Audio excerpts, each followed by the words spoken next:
जय जवान या देवी सर्वभूतेषु शक्तिरूपेण संस्थिता नमस्तस्यै नमस्तस्यै नमस्तस्यै नमो नमः। આજે આપણે 10 દિવસ થયા કોઈ પણ જાતનો આ સરકાર જવાબ નથી આપતી, ત્યારે આજે આપણે સરકારને એ કહેવું છે કે આજે અવારનવાર રજૂઆતો કરી, લેખિતમાં આપ્યું, આજે આવડી આયોજન કરવા છતાં પણ કોઈ પણ જાતનો જવાબ દેતું નથી। ખરેખર તો આપણે નરેન્દ્ર સાહેબને જ મારે ખાસ કહેવું છે કે આ ગુજરાતની બહેનોને કાયમે બહેનો જ કરી, આ ભાણિયાના આજે લગ્ન આવ્યા તો આ મામેરા પૂરવા કેમ નથી આવતા?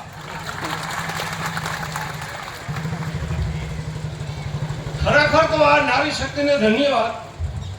એને ખબર નહીં હોય કે આટલું બધું નારી શક્તિ અહીંયા ઊભું છે તો એને ખ્યાલ નથી। એને ખબર નથી કે આ ભાણિયા બધા સીધી લીટીના વારસદાર છે, એથી મહેરબાની કરીને સમજી જાઓ। પછી કાલ બનેવી ઉપર ન ઢોરતા કે આ બહેનોને ભાણિયા માનતા નથી, એથી સીધી રીતે સમજો, જેથી અમારી બહેનોને આગળ આવવું પડે, એથી તમે સમજી મજાઓ શાનમાં, એમાં મજા। એટલે મારે આ બે શબ્દ એ કહેવા છે કે ખેડૂની વેદના,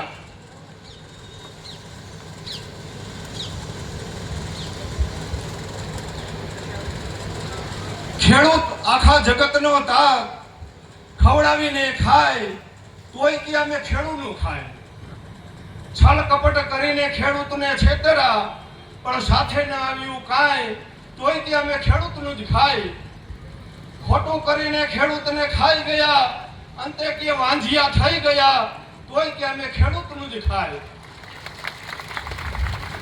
સમજણ આવી ત્યારે ખાટલે પડ્યા પછી કે અમારું જ કર્મ અમને કોરી ખાય। ખેડૂત તેની ફરજ પૂરી કરીને છૂટી ગયા પણ અમે તો ખેડૂતના કાયમી ઋણી થઈ ગયા। જય હિન્દ, જય જવાન।